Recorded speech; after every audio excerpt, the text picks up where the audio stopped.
예수님이 기름 부음 앞에서 힘쓰고 용쓰고 애쓴 게 아니에요. 예수님은 다 기다렸어요. 성령으로 기름 부어 주옵소서. 그래서 성령 받아버리니까 성령 받으니까 되는 거예요. 우리들도 하나님 앞에서 힘으로 노력으로 하는 것이 아니라 이거는 약속이에요. 예? 김영은 전도사님이 아주 충성스럽고 너무 멋있었어요. 윤 목사가 돈이 있어요. 김 전도사님 여기 문정 초등학교 입구에서 좀 기다려. 내가 돈이 좀 생겨서 내 학비로서 100만 원을 내가 보태줄 테니까 거기서 좀 기다려. 근데 김영은 전도사님이 마라톤 선수야. 그래 가만히 생각해보니까 민목사인데서 어떻게 돈 100만 원을 그냥 공짜로 받을 수 있냐.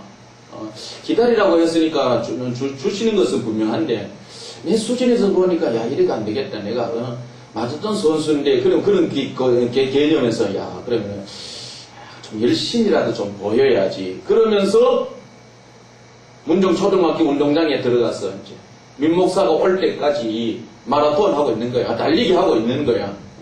달리기 하면서 기다리나 그냥 문 앞에서 기다리나 똑같은 기다림은 기다리며, 근데 하나님이 주시는 구원도 공짜, 성령님도 공짜, 이것을 열심으로 노력하고 힘쓰고 애씀으로 받음으로 한다 그러면 힘없는 사람 못 받아요.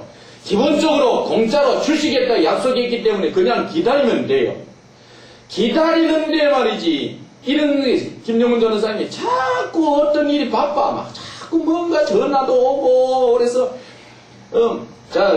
꼭 민목사가 갈 테니까 어디쯤 이러면은 날 보고 있다가 날 좀 찾아야 돼, 나를 보고 민목사라고 불러야 돼, 이러고 있는데 그 시간에 막 전화가 막 오는 거야. 그래서 민목사가 지나가면 부르라고 했는데 부르지 않냐고 막 전화 받느라고 지나가는 줄도 모르고 민목사 와서 옆에서 있는 줄도 모르고 말이지, 전화 받아 엉뚱한 짓 하고 있는 거야.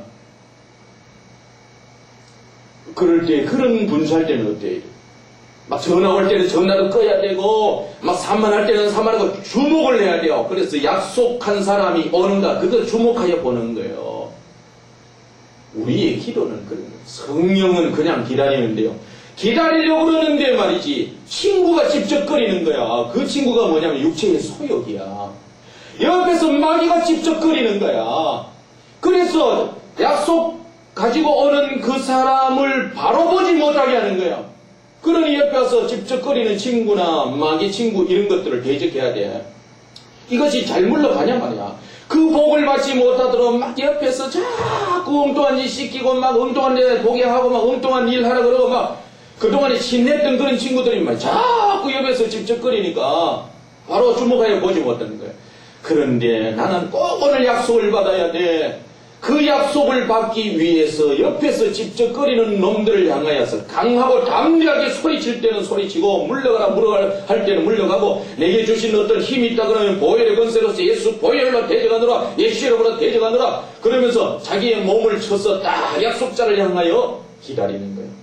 정신 차리고 몸을 집중해서 기다리는 거예요. 이것이 우리의 기도예요.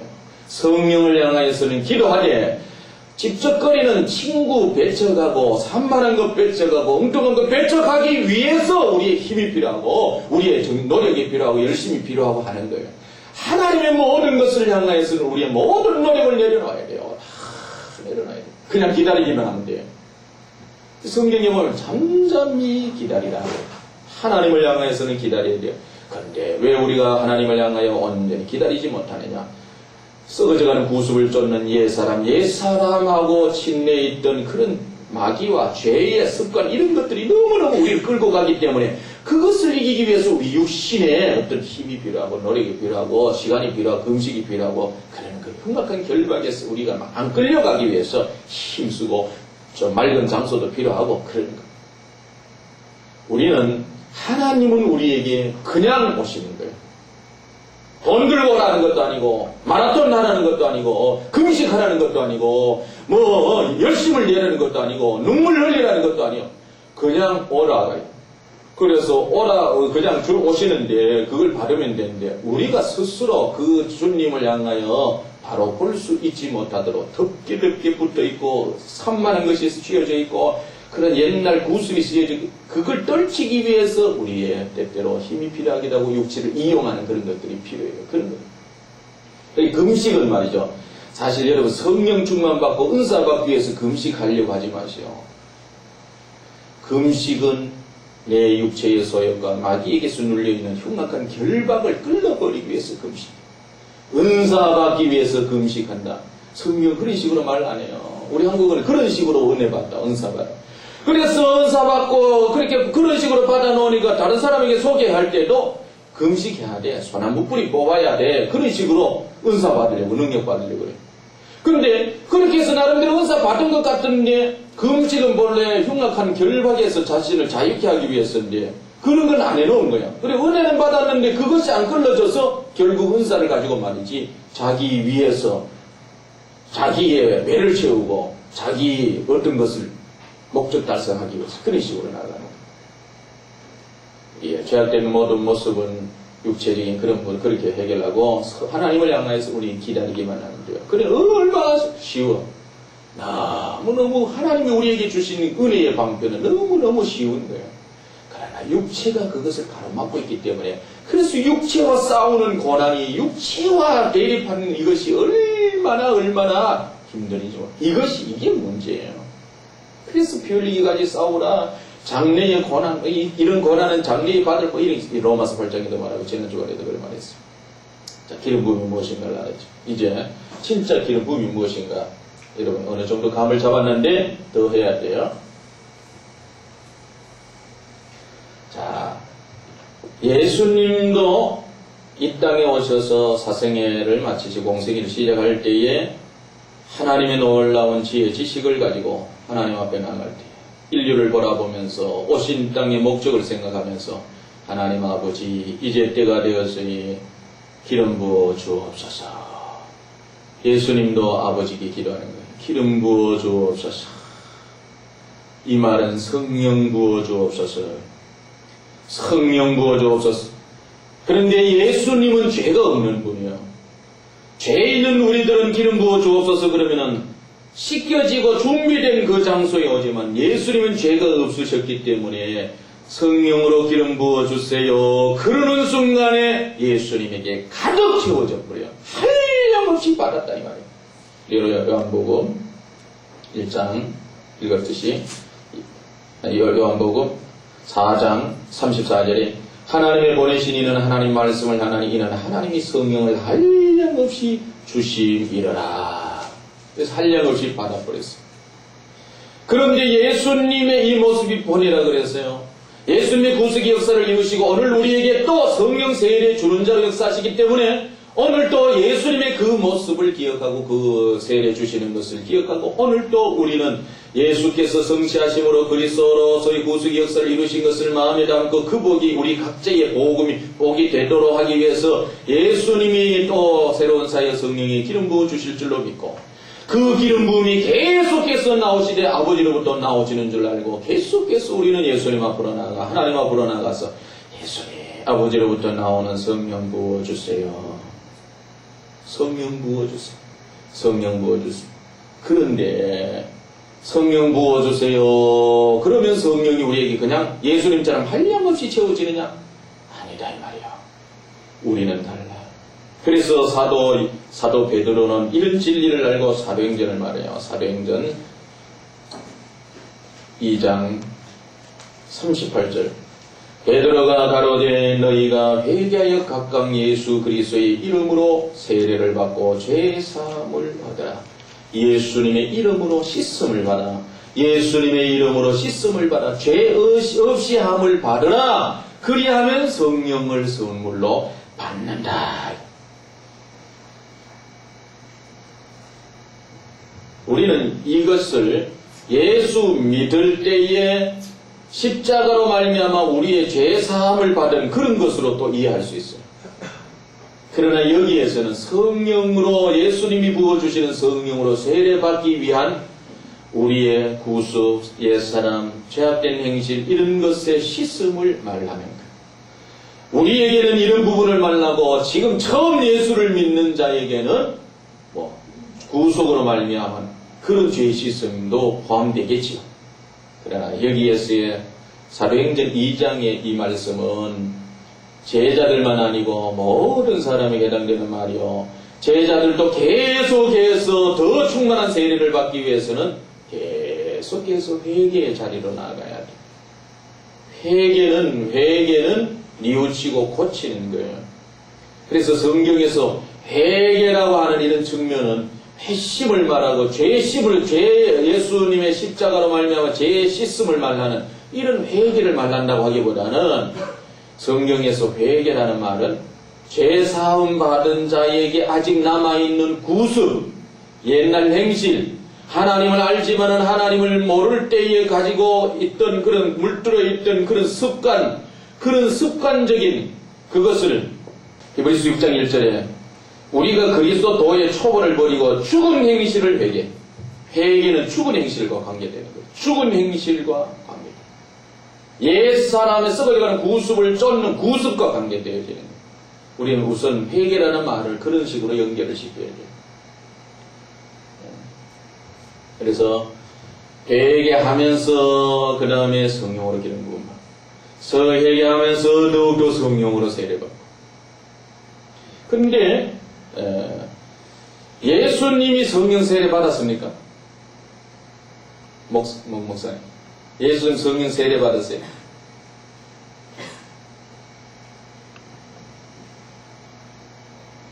김 목사님, 예수님 성령 세례 받았어요? 물로 받을 때 성령이 임하셨다는 것은 권 목사님, 세례라는 말은 무엇임에 대한 증거가 있습니다. 그래서 우리가 예수님이 성령 세례 받았다는 말은 없어요. 성경 자세히 들여다보세요. 세례는 우리와 관계되는 거예요. 세례라고 하는 것은 씻음의 부분과 연결되어지기 때문에 예수님은 성령이 그냥 임했고 예수님이 세례요한이 말한 것처럼 예수님이 부어주시는 것이 세례라 이 말이에요. 그래서 성령 세례.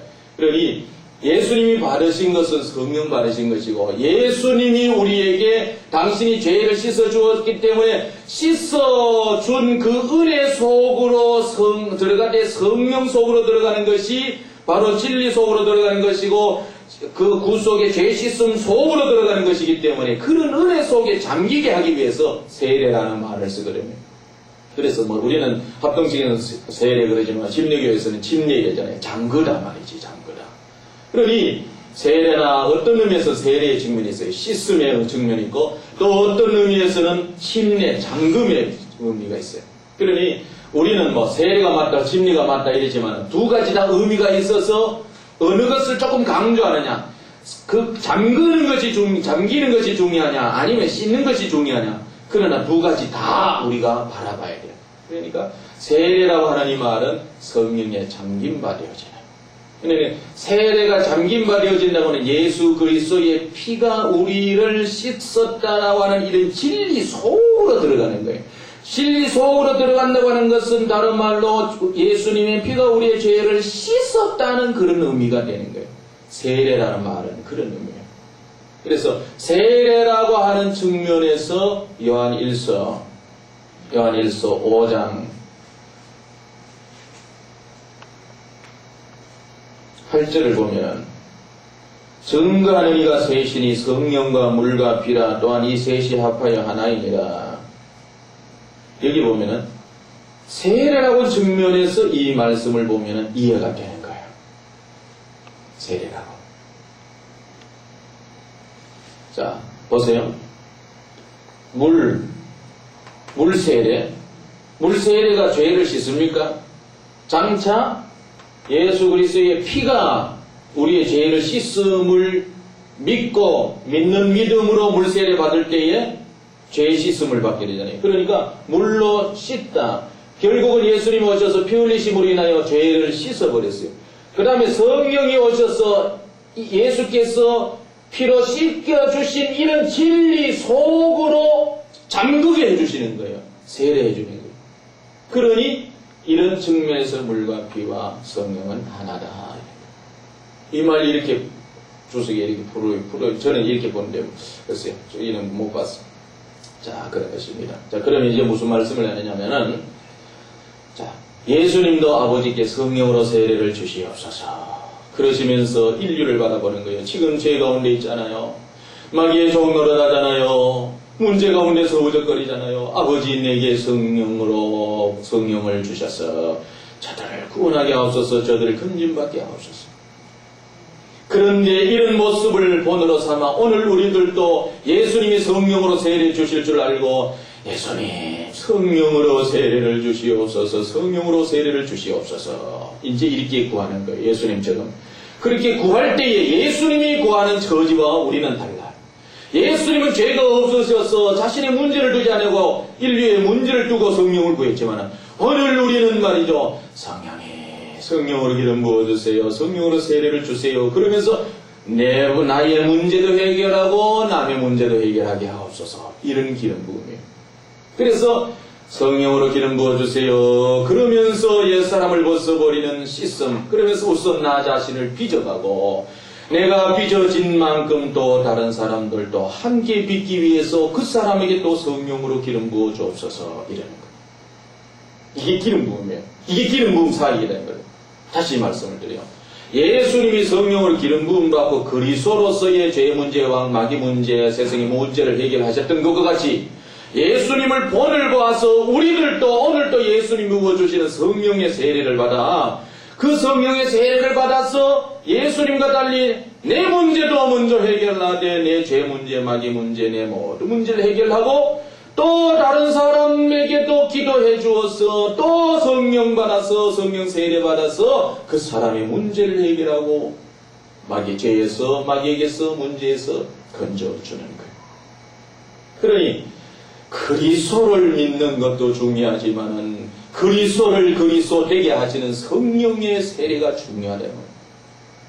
오늘도 우리가 그리스도로 되는 게 아니고 성령이 임해야 그리스도가 존귀하게 되어지고 그리스도를 누리게 되고 그리스도가 우리의 삶의 모든 문제를 해결하는 죄 문제 해결하고 마귀 문제 해결하게 되어지는 거예요. 그래서 신학교에서 예수에 대해서 공부했다고 그 공부한 내용 설교한다고 되는 게 아니고 예수님이 당신이 오셔서 당신이 그 모든 것을 우리에게 적용시켜 놓고 성령 세례 받아야 된다. 그것이 곧 기름 부음 받는 것이다. 그러니 이런 기름 부음을 받아야 내가 너희에게 준 그 구속의 역사가 너희 자신의 것이 된다. 목사가 되었느냐 사역자가 되었느냐 너가 진짜 그리스도처럼 그리스도의 위임을 받아서 그리스도를 누리고 그리스도를 증거함으로 문제 해결을 해주기를 원하느냐 해결을 받고 해결해 주기를 원하느냐 내가 기름 부음 받은 것처럼 너희들도 기름 부음 받아야 돼. 내가 이를 위하여 승천해서 너희들에게 성령을 붓고 있어. 이건 모르고 이것 행하지 아니하면 아무리 성령에 대해서 그리스도 아무리 내대내고 해도 기름 부음 받지 아니하면 아무 의미가 없는 거예요. 근데 그리스도를 몰라도 말이죠. 하나님의 긍휼 속에서 하나님 특별한 은총 속에서 성령 받아버리니까 성령 충만한 상태에서 그리스도 몰라도 말이죠. 죄 다스리고 마귀 이겨버리고 말이죠. 삶의 문제 해결되어지는 거예요. 그리스도에 대해서 안 배웠는데도 막 그냥 누리는 거예요. 성령이 그런 거예요. 중요한 진리예요. 이제까지 우리가 신학하면서 예수 그리스도에 대해서는 많은 것을 알면 그게 복이 되는 줄 알았어요. 성경을 많이 알면 그것이 힘이 되고 권세가 되고 능력이 되는 것이고 이 복음을 많이 연구하고 나누고 막 쪼개고 막 그러면 그게 능력이 되는 줄 알았어요. 그런데 주님이 볼 때는 야 그것 아는 거 바리새인이야. 성령 받아야 돼. 성령 받아야 돼. 근데 성령 받기 전까지는 그게 참된 복이 되지 못하는 성령 받아야 돼요. 성령의 기름 부음이 그렇게 중요하다. 이런 측면에서 여러분들이 잘 가만히 묵상해보고 이런 측면에서 성경 전체를 보면은 가장 중요한 것이 예수님을 아는 것도 중요하지만은 예수님의 구속의 역사 그것도 아는 것이 중요하지만 그 구속의 역사 그 복이 우리의 복이 되도록 하시는 예수님이 지금도 성령의 세례를 주고 계시고 그 성령의 세례를 받는 것이 중요하다. 이것을 알게 되는 것. 그래서 많은 사람들이 성령에 대한 책을 쓰지만은 이런 부분이, 이 부분이 참 부족해요. 그래서 로이드 존즈 목사나 또 조영희 목사님 쓴 그런 성령의 세례, 로이드 존즈 목사가 쓴 성령의 세례, 그 외에도 성령 충만, 성령 세례, 성령 연사 쭉 이렇게 했지만은 성령의 세례를 기름 부음으로 잘 표현 안 해요. 성령의 세례는 예수님 받으신 것과 같은 기름 부음을 말하는 것. 그러나 우리는 죄가 있기 때문에 예수님의 어린 양 되심과 죄 씻음에 대한 그런 부분들을 그런 은총 속에 잠기게 하고 또 죄를 씻게 하는 그런 성령의 역사하신 어떤 목적이 있기 때문에 성령의 세례라는 이런 측면을 말하는데, 기름 부음이 중요한 것이고, 기름 부음이라고 하는, 기름 부으심이라고 하는 이런 측면에서 보면 기름 부음이 많이 부어지면 부어질수록 그것은 무엇이라? 성령 충만이고, 기름 부음이 와서 우리의 옛 사람을 많이 씻어버리고 해결해버리면 해결해버릴수록 그것이 무엇이다? 성령의 세례고 그래요. 그럼 단순한 거예요. 내가 볼 때는 기름 부음을 알고 보니까 그런 거예요. 성령이 가장 중요한 것은 기름 부음이고, 그 기름 부음이 많이 임하면 임할수록 충만이고, 기름 부어질 때에, 성령으로 기름 부어질 때에 죄 문제가 해결되어지고 옛사람이 씻겨져서 성전 구속을 쫓아가는 것이 아니고 이제는 주님을 향하여서 성령 인도받아서 하나님의 나라 위해서 막 과거를 다 벗어버리고 힘차게 나아가는, 그래서 씻음에, 죄 씻음에 이런 문제가 따르게 되면은 세례야. 그래 로이드 존즈 목사님은 이래 성령의 세례를 어떻게 표현하느냐면은, 성령의 세례는 일생에 다 받는 게 아니고 특별한 사람들이 일생에 몇 번 받는 것이다. 그래서 이런 성령의 세례가 임하면 그리스도를 부인하지도 아니하고 이 사람은 죄도 안 짓고 세상에서 완전히 돌이켜서 하나님께만 충성하게 된다. 이런 식으로 말해요. 그러나 내가 볼 때는 그렇지 않아요. 아무리 성령의 세례 받아도 죄 지어요. 아무리 성령의 세례 받아도 우리가 마음속으로 힘들고 어려울 때는 구원에 대한 확신이 또 흔들릴 때 있어요. 생명에 대한 확신이 흔들릴 때도 있어요. 그런데 로이드 존즈 목사님은 절대로 그렇지 않다 이렇게 말해요. 그러나 지금에 와서 제가 이렇게 나름대로 다 또 어떤 기름 부음에 대한 여러 이런 책들을 또 보면서 기도하면서 이렇게 하다는 것은 기름 부음이 성경의 전부고, 그 다음에 충만한 상태와 세례의 상태, 이런 구분을 합니다. 여러분 가만 생각해보면 더 이상 없어요. 우리는 학교 다닐 때 말이야, 성령 충만이 먼저냐 세례가 먼저 맞냐 충만 세례 입 깎고 머리 싸움하고 막 그랬어요. 그러면서 기름 부음에 대해서는 한마디도 언급 안 했어요. 근데 성령 전체를 보니 기름 부음이더라고. 이해되십니까? 네, 말씀을 마칩니다.